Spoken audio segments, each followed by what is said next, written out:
मैं नासिर हुसैन आप सबका जे स्टार्स में वेलकम करता हूं। आज हम लोग दोस्तों यहाँ पर पढ़ेंगे वो है Jamia AMU BHU 9th entrance का जो सब्जेक्ट है साइंस, चैप्टर है कंबशन एंड फ्लेम का जो ये पार्ट है दोस्तों। This one is the part 4 और साथ में यही हमारा फाइनल पार्ट रहेगा। इसका मतलब इसी वीडियो में हम लोग इस चैप्टर को क्या कर लेंगे दोस्तों, वो रहेगा हम लोग फिनिश कर लेंगे।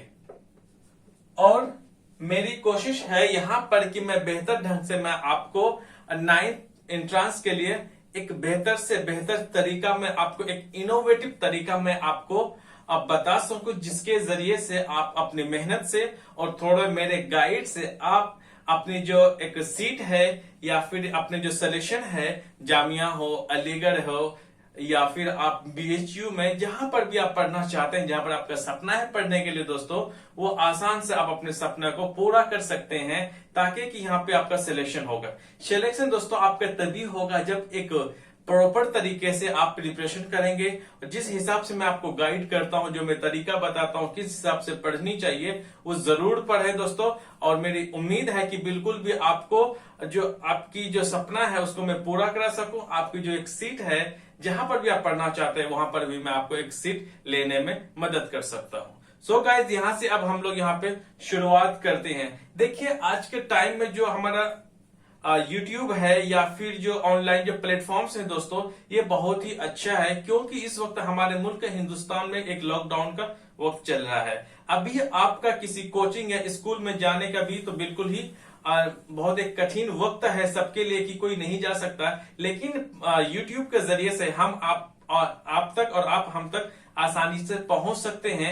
जो भी आपकी एक प्रिपरेशन करने के लिए जो एक स्ट्रेटेजी होती है, जो सिलेबस है, वो ताकि कि मैं टाइम पर मैं आपको कवर करा सकूं। सो गाइस, जैसे मैं कहता हूं आप मुझे उसी हिसाब से फॉलो करें। एक प्रॉपर नोट्स जरूर बनाएं, एक प्रॉपर नोट्स जरूर बनाएं और डेली उनको कोशिश करें कि हमेशा पेज पलटा करके उसे देखने की कोशिश करें। और रिवीजन प्रॉपर ढंग से होना बहुत जरूरी है। और हम लोग बहुत ही जल्द लेकर के दोस्तों आ रहे हैं कि टेलीग्राम चैनल पे जो कि मैथ्स हो या फिर साइंस हो, जितने भी आपका सिलेबस में जो भी सब्जेक्ट्स आते हैं उनके कुछ क्वेश्चंस जो है वो मैं आपको टेलीग्राम चैनल पर मैं दे सकूं ताकि कि आप आसानी से वहां पर प्रिपेयर कर सकते हैं। सो गाइज, अब हम लोग यहां से आगे बढ़ते हैं और इसी पार्ट 4 में इस चैप्टर को फिनिश करते हैं। आगे देख लेते हैं। ओके दोस्तों, अभी हमने आपको फ्यूल एफिशिएंसी के बारे में मैंने थोड़ा सा बता दिया। अब हम लोग यहां से उसका डेफिनेशन वगैरह क्या है अब देखते हैं। फ्यूल एफिशिएंसी क्या है जरा देखिए। Fuel efficiency is expressed in terms of its calorific value. तो इस लाइन का मतलब दोस्तों इतना है कि जो कैलोरीफिक वैल्यू है वही क्या है, फ्यूल एफिशिएंसी है। अक्सर बच्चा यहाँ पे कंफ्यूज्ड इस बात पे हो जाता है कि जो कैलोरीफिक वैल्यू है वो अलग है, फ्यूल एफिशिएंसी वो अलग है। दोनों दरअसल में क्या एक ही चीज है। अगर मैं यहाँ पर कैलोरीफिक वैल्यू का डेफिनेशन बता दूं तो आप समझ लेना कि मैं आपको फ्यूल एफिशिएंसी का भी मैं आपको डेफिनेशन बता रहा हूं। आ रही ना बात समझ में? ओके दोस्तों, आगे देखते हैं। जो मैंने ये बोला है, जो फ्यूल एफिशिएंसी है, जो टर्म जो यूज किया गया है वो किसका, इट्स कैलोरीफिक वैल्यू। इसका मतलब दोनों लगभग सेम ही चीज है। ओके, कैलोरीफिक वैल्यू होता क्या है? The amount of heat energy produced on complete combustion. मतलब कि ऐसा, ओके आगे हम लोग पूरा पढ़ लेते हैं, उसके बाद मैं समझा देता हूं आपको। सो यहाँ पे मैंने बोला है complete combustion of 1 kg of fuel is called its calorific value. कि दोस्तों अगर हम लोग 1 kg फ्यूल को जलाने के बाद जो हमें अमाउंट ऑफ हीट मिलता है, अमाउंट ऑफ हीट या एनर्जी हमें प्राप्त होती है, उन्हीं को हम लोग बोलते हैं कैलोरीफिक वैल्यू। और साथ में ये फ्यूल एफिशिएंसी भी है। इसी को हम लोग फ्यूल एफिशिएंसी को हम लोग इतना कह सकते हैं कि 1 kg फ्यूल के जलने के बाद जो हमें अमाउंट ऑफ हीट एनर्जी हमें जो प्राप्त होती है, जो हमें फ्यूल एनर्जी मिलती है दोस्तों, उन्हीं को हम लोग बोलते हैं फ्यूल एफिशिएंसी। याद रखना, जितना भी फ्यूल है सबका फ्यूल एफिशिएंसी या फिर कैलोरीफिक वैल्यू सबका अलग अलग होता है। और इन्हें बात समझ में, अगर मैं एग्जांपल लूं, 1 लीटर डीजल लूं, है ना, अगर मैं 1 केजी लकड़ी लो। अगर जब हम दोनों को जलाएंगे तो हमें सबसे ज्यादा हीट किस में से मिलेगा? जाहिर सी बात है पेट्रोल से बहुत ही ज्यादा हीट मिलेगा एज कंपेयर टू लकड़ी के कंपेयर में। लकड़ी भी अपने आप में फ्यूल है, डीजल भी या पेट्रोल भी या सीएनजी ये भी अपने आप में क्या एक फ्यूल है। तो अलग अलग फ्यूल का जलने के बाद अलग अलग तरह के मतलब अलग अलग क्या होते हैं उसका कैलोरीफिक वैल्यू, इसका मतलब हमें अलग अलग तरह के हीट एनर्जी मिलती है। ओके, अब इसको आगे की तरफ देख लेते हैं।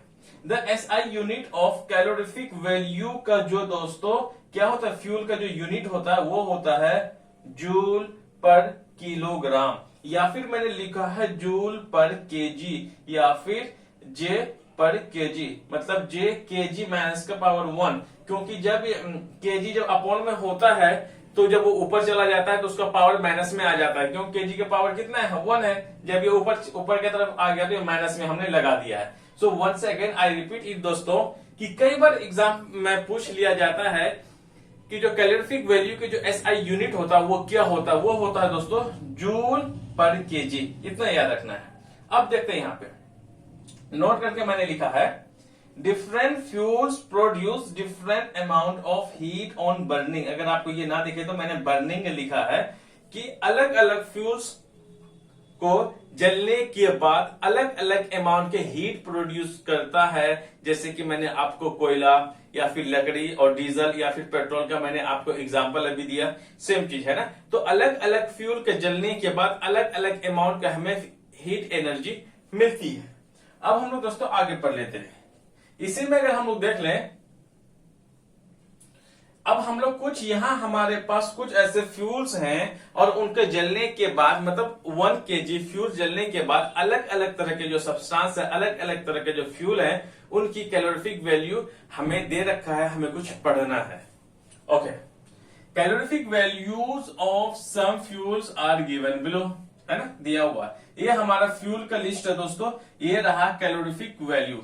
ये किस चीज का दोस्तों? ये है कैलोरीफिक वैल्यू किलो जूल पर केजी। जैसे अगर मैं काउ डक की मैं बात करता हूं, है ना, गाय की जो गोबर होता है ना, गोबर, उसी की मैं बात कर रहा हूं। गांव में कहीं उपले बोलते हैं, कहीं गोईठा बोलते हैं, बट अगर आप शहर में अगर आपने नाम नहीं सुना हो तो आप काउ डक के कहीं नाम से समझ सकते हैं। ये क्या फ्यूल है, इनकी जो दोस्तों जो कैलोरीफिक जो वैल्यू होता है वो 6000 से लेकर के 8000 तक उनका क्या होता है कैलोरीफिक वैल्यू है। कैलोरीफिक वैल्यू हम कैसे पढ़ेंगे इसको? 6000 से लेकर के 8000 किलो जूल। बस इसका मतलब 1 केजी जब हम लोग काउ डक को जलाएंगे तो हमें कितना 6000 से लेकर के 8000 किलो जूल तक हमें क्या एनर्जी प्राप्त होगी। ओके दोस्तों, आगे सेकंड में है वुड। वुड मतलब लकड़ी। लकड़ी को जब हम लोग दोस्तों जलाएंगे 1 केजी वुड को तो हमें मिलेगा 17,000 से लेकर के 22,000 तक हमें कैलोरीफिक वैल्यू मिलेगी।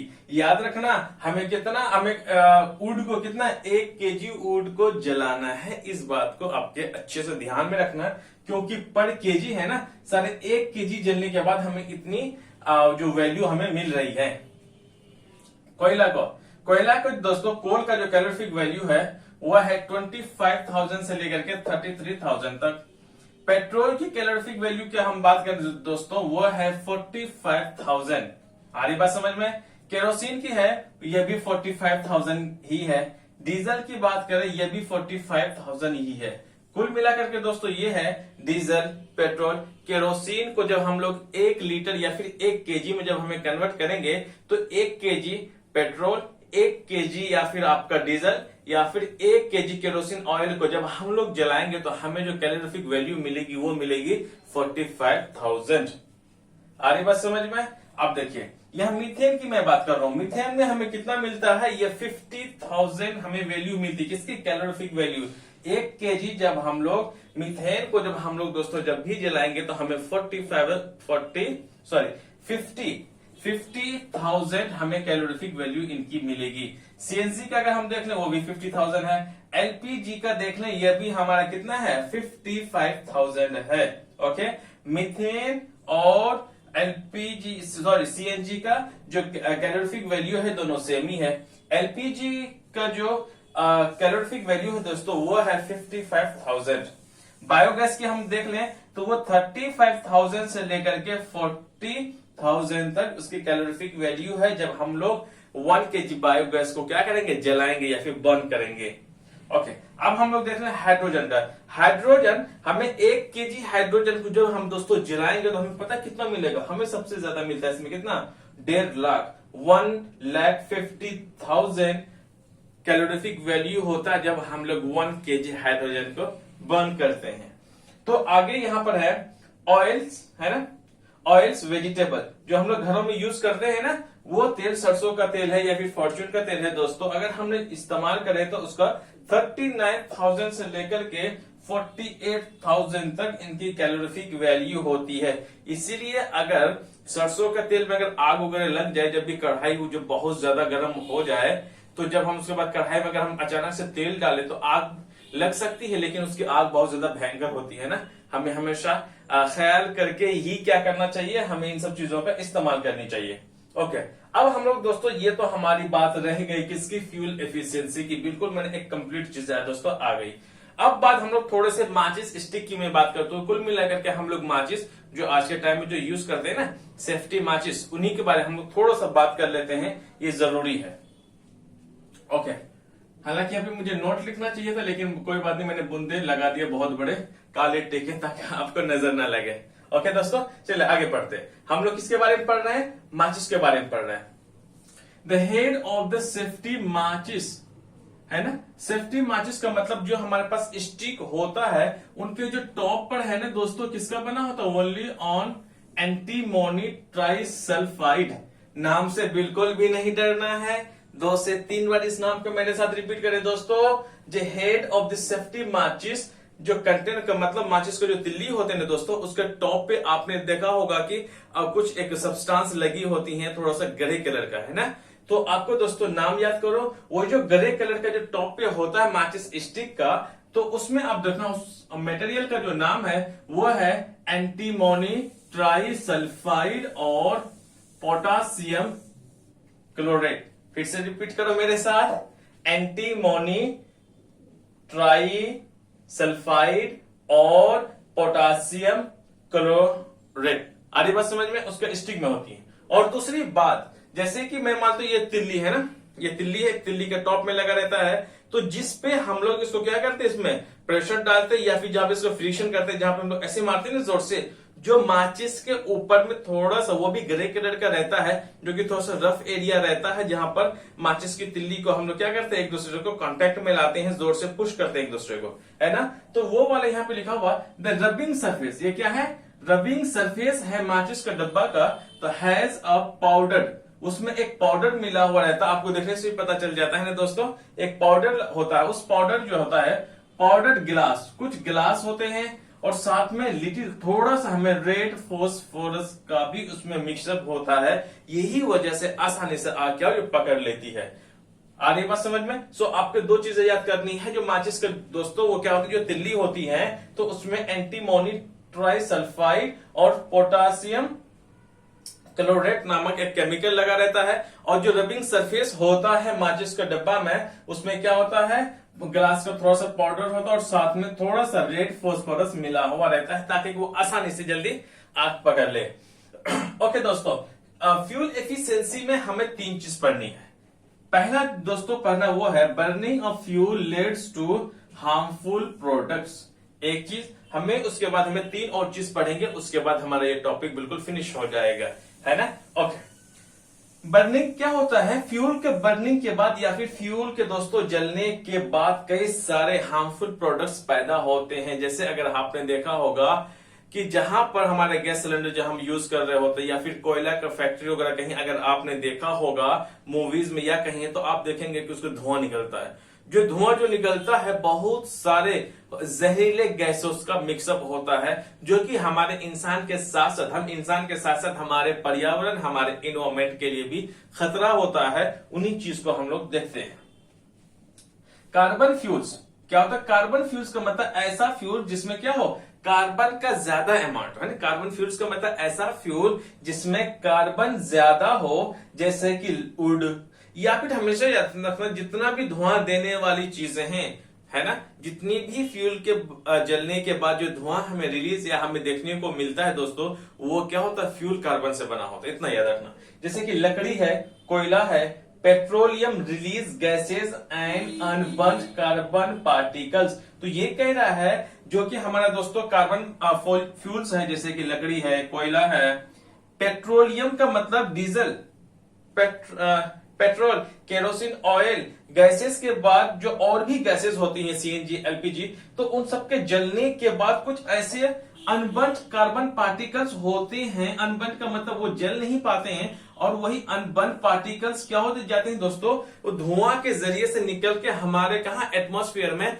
हमारे इन्वायरमेंट में, एटमॉस्फेयर में फैल जाता है। जहां इंसान, हम जैसे क्या जहां पर भी लिविंग ऑर्गेनिजम्स है, स्पेशली अगर मैं ह्यूमन बींग्स की मैं बात करूं, हम इंसानों की जब मैं बात करूं, तो जब ऑक्सीजन ले रहा होता है ना, उस इतने छोटे छोटे पार्टिकल्स होता है, वो आसानी से हमारे सांसों में वो आसानी से चला जाता है, और वो अनबर्न्ड जो पार्टिकल्स रहता है ना, वही हमारे लंग्स में और रेस्पिरेटरी सिस्टम में जाकर के फिर डैमेज करना शुरू कर देता है। कहीं ना कहीं इंसान इसके वजह से क्या होता है, बीमार भी होने लगता है। अब हम लोग इन्हीं से ही जुड़ी हुई और बातों को दोस्तों देख लेते हैं, ताकि कि आपका एक बेहतर कॉन्सेप्ट हो सके। ओके, आगे देख लेते हैं।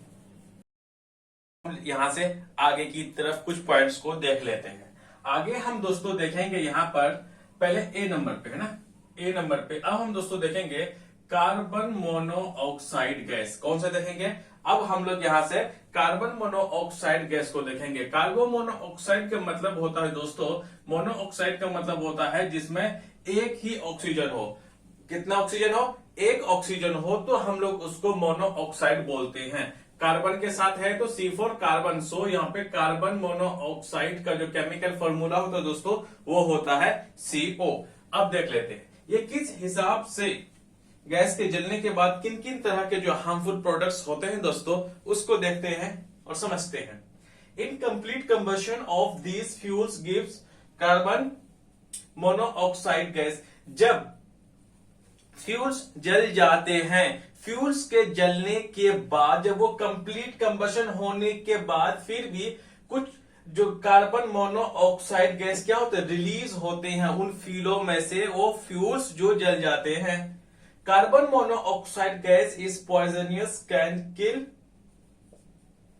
One person. कह रहा है यहां पर इतने हिसाब से कार्बन मोनोऑक्साइड गैसेस रिलीज होती हैं, उनके वजह से अगर एक बंद कमरे में ना, एक क्लोज रूम हो, अगर उसमें कार्बन मोनोऑक्साइड अगर रिलीज किया जाए तो आदमी उसमें सफोकेटिंग की वजह से इंसान मर सकता है। इतना ज्यादा हार्मफुल होता है कार्बन मोनोऑक्साइड गैसेस। आ रही बात समझ में? ओके दोस्तों, अब हम लोग आगे की तरफ देख लेते हैं। It combines with the haemoglobin in blood. ये जो कार्बन मोनोऑक्साइड होता है, जब इंसान उसको जब वो ब्रीदिंग सांस लेता है, तो कार्बन मोनोऑक्साइड उसके सांसों के जरिए से वो कहा हमारे बॉडी के अंदर चला जाता है, हमारे लंग्स में चला जाता है। लंग्स में जाने के बाद यही कार्बन मोनोऑक्साइड है, ब्लड में जैसे ही मिक्स करने के बाद वो क्या बन जाएगा, वो बनेगा कार्बोजाई हेमोग्लोबिन। इसका मतलब कार्बन मोनोऑक्साइड जब ब्लड में मिक्स हो जाएगा तो दोस्तों क्या बन जाएगा वहां पे, वो बनेगा कार्बोजाई हेमोग्लोबिन, जो कि एक ऐसा पॉइजनियस होता है गैस अंदर में जाने के बाद, जो कि इंसान को एक इंसान मर भी सकता है। आरएनए बात समझ में, इतना हार्मफुल होता है। अब दोस्तों दूसरा पॉइंट हम देख लेते हैं कि वो क्या नुकसान होता है उनके जो फ्यूल्स के जलने के बाद, कौन कौन से उनके जो बैड इंपैक्ट वो देखते हैं। Carbon dioxide. अब हम देखेंगे दोस्तों यहाँ पे डाइऑक्साइड का मतलब हो जाता है कार्बन का जो मॉलिक्यूल है, अब यहाँ पर दो है, इसका कार्बन का नहीं बल्कि ऑक्सीजन का मॉलिक्यूल यहाँ पर दो है। तो इतना याद रखना कि इसका ऑक्सीजन का मॉलिक्यूल जितना ज्यादा होगा, उतना हमारे लिए, हमारे हेल्थ के लिए उतना ही ज्यादा बेनिफिशियल होगा, और जितना ही कम ऑक्सीजन का मॉलिक्यूल रहेगा उतना ही हमारे लिए नुकसानदायक रहेगा। यहाँ पर कार्बन का एक ही मॉलिक्यूल है ना, सिर्फ वहां पर ऑक्सीजन, इसीलिए ऑक्सीजन के एक रहने की वजह से कार्बन मोनोऑक्साइड ज्यादा डेंजर है as compare to carbon dioxide, मतलब CO2 के कंपेयर में। आई बात समझ में? देखिए कार्बन डाइऑक्साइड कहां से पैदा होता है? कंबशन ऑफ मोस्ट फ्यूल्स, ज्यादातर फ्यूल जलने के बाद, जैसे वुड, काउडर, केक्स, काउडर केक्स मतलब दोनों एक ही है, और fossil fuels releases carbon dioxide gas into the air. कहता है जब भी लकड़ी हो, कोल हो, जो आपके पास फॉसिल फ्यूल्स हैं, इन सब के जलने के बाद कार्बन डाइऑक्साइड गैसेस रिलीज होती हैं और वो हवा में जाके मिक्स हो जाते हैं। हवा में मिक्स होने के बाद this gas traps the heat. यही गैस क्या करते हैं, जैसे कि हमारे अर्थ में है ना, अर्थ में हमारे एटमॉस्फेयर है, बहुत सारे कार्बन डाइऑक्साइड जब रिलीज हो जाते हैं कहां पे, हमारे एटमॉस्फेयर में, तो एक लेयर जैसा बन जाता है। वो क्या करता है, हीट को ट्रैप कर लेता and more amount of carbon dioxide in the atmosphere, the more heat is trapped. This raises the temperature of the atmosphere of the earth. This phenomena is called global warming. होता क्या है दोस्तों, इस कहानी को समझ लीजिए। कार्बन डाइऑक्साइड गैसेस रिलीज होती हैं, कहां से रिलीजेस होती हैं? वो होती है लकड़ी, कोयला, या फिर हमारे पास डीजल, पेट्रोल, जो हमारे के फॉसिल फ्यूल्स है। इन सब के जलने के बाद जो हमारे एयर में मिक्स हो जाता है कार्बन डाइऑक्साइड गैसेस, जो ये क्यों होता है, कॉन्टिन्यूसली कार्बन डाइऑक्साइड गैसेस पैदा होते हैं, क्योंकि गाड़ियां रोज चलती है, घरों में खाना रोज बनते हैं, जिनके वजह से हमारे एटमॉस्फेयर में इतना ज्यादा CO2 गैसेस हो जाती हैं, एक लेयर टाइप का बना देता है ना। जब सूरज की रोशनी पड़ती है हमारी पृथ्वी पर, हमारे अर्थ पर, तो अर्थ क्या कर लेती है, उन सारे हीट को ट्रैप कर लेते हैं। जब रात के वक्त जब हमारा पृथ्वी ठंडा होने लगता है, तो वही हीट क्या फिर स्पेस की तरफ बाहर जाना चाहता है, लेकिन आने के टाइम में तो हमारा एटमॉस्फेयर उसे एंट्री दे देता है, लेकिन ठंडा होने के टाइम पर पृथ्वी से जो हीट वापस जाती है, तो वो कार्बन डाइऑक्साइड कैसे जो लेयर बना लेते हैं, उस हीट को जाने बाहर नहीं देते हैं, जिसकी वजह से हमेशा क्या होते हैं, हमारे पृथ्वी का एटमॉस्फेयर में टेम्परेचर बढ़ने की वजह से हमारे अर्थ का एटमॉस्फेयर में जो टेम्परेचर इंक्रीज हो जाते हैं दोस्तों, उन्हीं को हम लोग क्या बोलते हैं, ग्लोबल वार्मिंग। ग्लोबल का मतलब होता है दुनिया, वार्मिंग का मतलब होता है गर्म होना, मतलब हमारी अर्थ या फिर हमारी दुनिया क्या होती है, धीरे धीरे गर्म होती है। यही सारे रीजंस थे CO2 के जो रिस्पॉन्सिबल हैं, किसके लिए, कार्बन ग्लोबल वार्मिंग के लिए। सो एक क्वेश्चन डायरेक्ट अगर पूछ ले आपसे कि CO2 किस हिसाब से ग्लोबल वार्मिंग के लिए रिस्पॉन्सिबल है, बिल्कुल आप फोटोकॉपी चिपका देना, बिल्कुल फर्स्ट क्लास नंबर आपको मिल जाएगा। अब दूसरा सी पॉइंट देख लेते हैं दोस्तों, oxides of sulphur and nitrogen.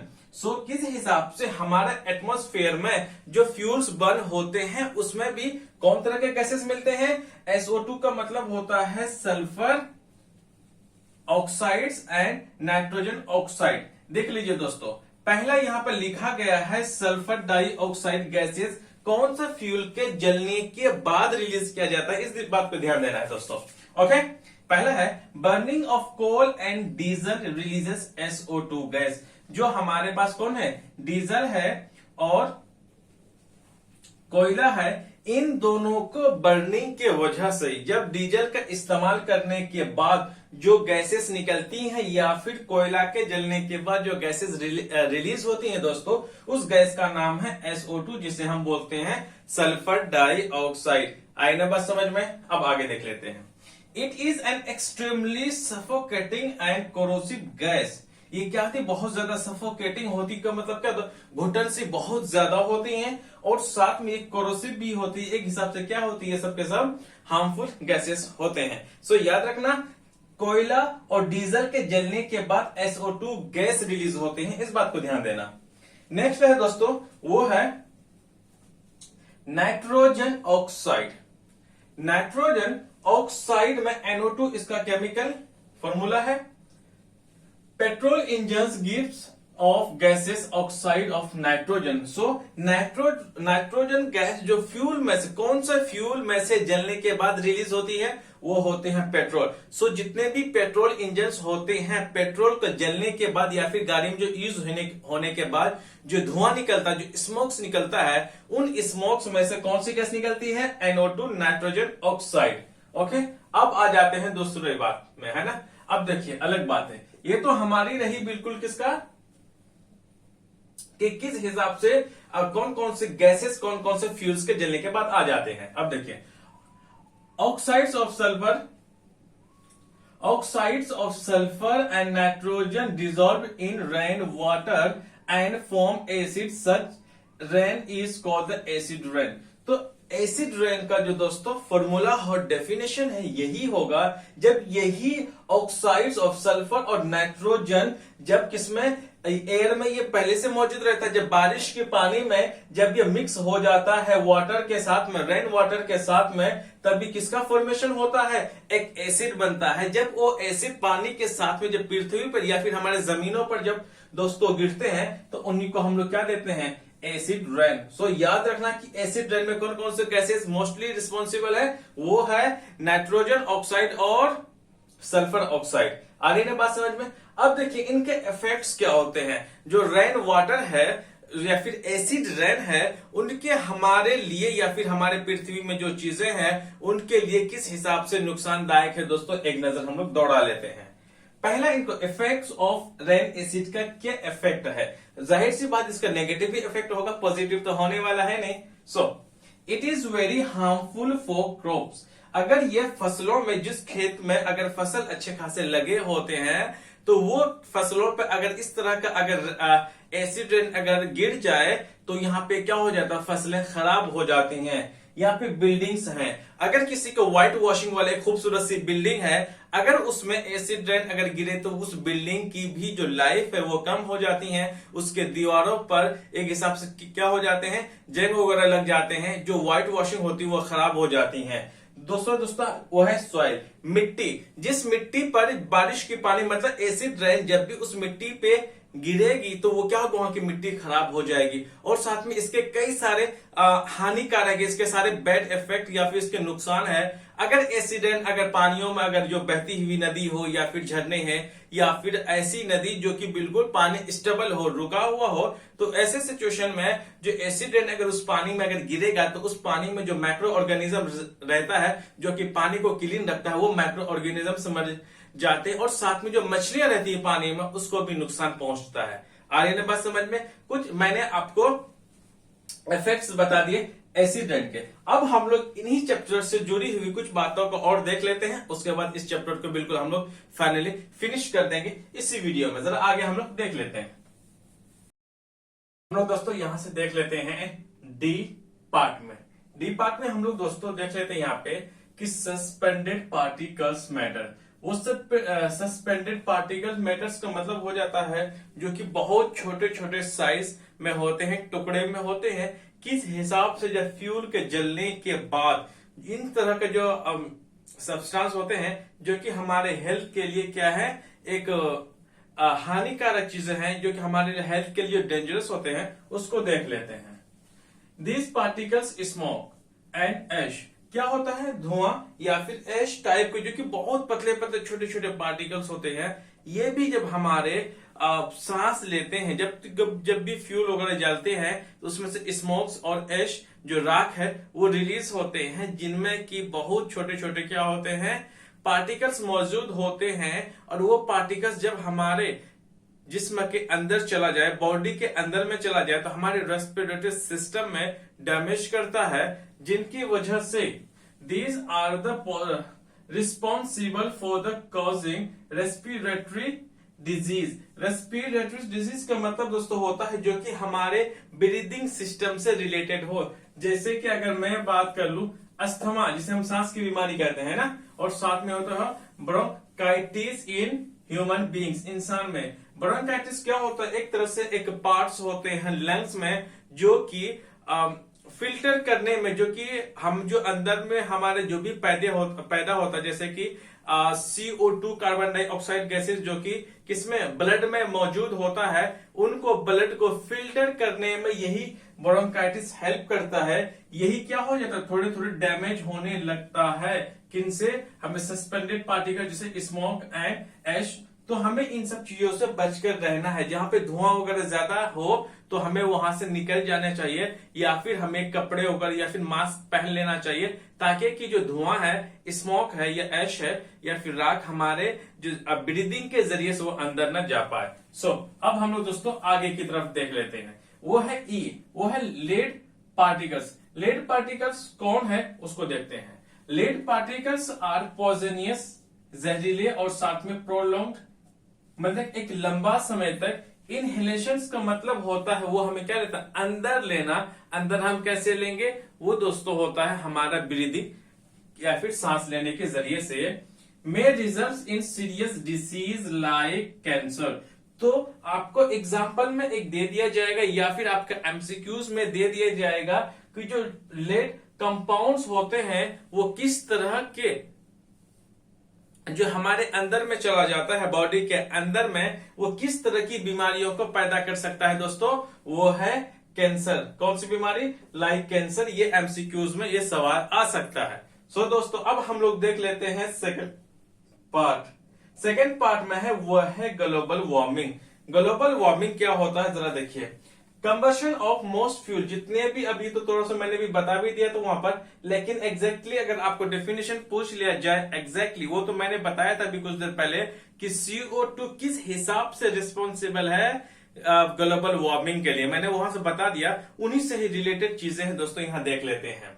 So what is global warming, ये अहम सवाल है, आ जाते एग्जाम में, इनसे कई सारे पॉइंट्स बन जाता है, हम देख लेते हैं। कंबशन ऑफ मोस्ट फ्यूल, ज्यादातर फ्यूल जो जलते हैं वो क्या करते हैं, वो रिलीज करते हैं क्या, कार्बन डाइऑक्साइड, जो कि हमारे एनवायरमेंट में, जो हमारे एटमॉस्फेयर में वो CO2 गैसेस फैल जाते हैं। Increase concentration of carbon dioxide in the air believe to cause global warming. यही जो कार्बन डाइऑक्साइड गैसेस क्या करते हैं हमारे एटमॉस्फेयर में, इसका कॉन्सेंट्रेशन का मतलब दोस्तों यहां पर है कि कार्बन डाइऑक्साइड गैसेस हमारे एनवायरमेंट में फैल जाता है, जिनके वजह से, जिनके जो कारण होते हैं, कॉजेस होते हैं किसके, ग्लोबल वार्मिंग के। ये रही डेफिनेशन। अब हम लोग दोस्तों इन्हीं से रिलेटेड देख लेते हैं कुछ ऐसी बातें जो कि हम लोग आगे देख लेते हैं। हम लोग देख लेते हैं इम्पैक्ट्स। क्या है यहाँ पे, इम्पैक्ट्स का मतलब दोस्तों है कि असर, किस हिसाब से ग्लोबल वार्मिंग का इम्पैक्ट हमारे जो एटमॉस्फेयर है उन पर पड़ता है। ये बहुत ही इंपॉर्टेंट है, क्योंकि आपने अक्सर ग्लोबल वार्मिंग का नाम अक्सर सुने होंगे। तो ये तो मैंने बता दिया ग्लोबल वार्मिंग क्या है, CO2 को भी मैंने बता दिया किस हिसाब से रिस्पॉन्सिबल है, और दोस्तों उसके जो असर है, जो इम्पैक्ट्स हैं, वो ग्लोबल वार्मिंग के क्या होंगे। वो जो इम्पैक्ट्स होगा हमेशा क्या होगा, नेगेटिव इम्पैक्ट होगा, ना कि पॉजिटिव, है ना। इम्पैक्ट का मतलब जो कि नेगेटिव इम्पैक्ट है ग्लोबल वार्मिंग का, उसको देख लेते हैं। Global warming is the rise in the temperature, है ना, of the atmosphere of the earth. Earth का जो एटमॉस्फेयर का जो टेम्परेचर है वो बढ़ जाता है। तो इनके बढ़ने की वजह से क्या क्या नुकसान होते हैं उसको समझते हैं।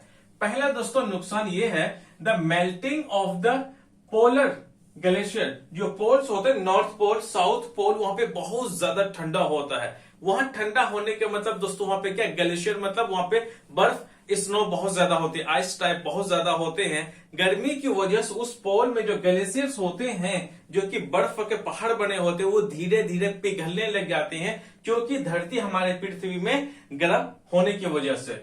विच leads to the rise in the sea level. यही वजह है कि जब वो ग्लेशियर्स पिघलने लगते हैं तो वो पानी कहाँ, नदियों के और नालों के जरिए से हमारे समुद्र में मिल जाते हैं। तो वो समुद्र का पानी क्या हो जाएगा दोस्तों, समुद्र का लेवल मतलब बढ़ जाता है। और दूसरा कारण इन्हीं के वजह से, जब समुद्र के लेवल जब बढ़ जाता है दोस्तों, इसका काउजिंग या फिर इसका वजह रहता है floods in the coastal area. इसका मतलब जो समुद्री इलाके होते हैं, इन्हीं के मतलब जब ग्लेशियर से पानी बर्फ के फॉर्म में जो निकलता है, लेकिन नदियों में आते आते वो पानी का रूप ले लेता है, फिर यही पानी वाटर किसमें चला जाता है, हमारे समुद्र में। समुद्र का लेवल बढ़ जाता है। जब समुद्र का लेवल बढ़ जाता है तो समुद्र के आसपास में जो कोस्टल एरियाज होते हैं उसमें बाढ़ आने का खतरा रहता है, और बाढ़ आ भी जाता है। जब बाढ़ इस तरह की जब भी आती है तो कई सारे नुकसान या फिर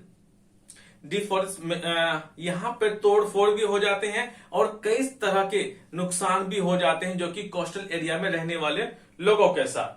ओके दोस्तों, अब इसका जो दूसरा जो नुकसान है वो देखते हैं। Low lying coastal areas, low lying का मतलब हो जाता है जो कि निचले जो समुद्र के तट में जो रहने वाले लोग होते हैं उसके जो एरिया होते हैं थोड़े से क्या नीचे हो जाते हैं।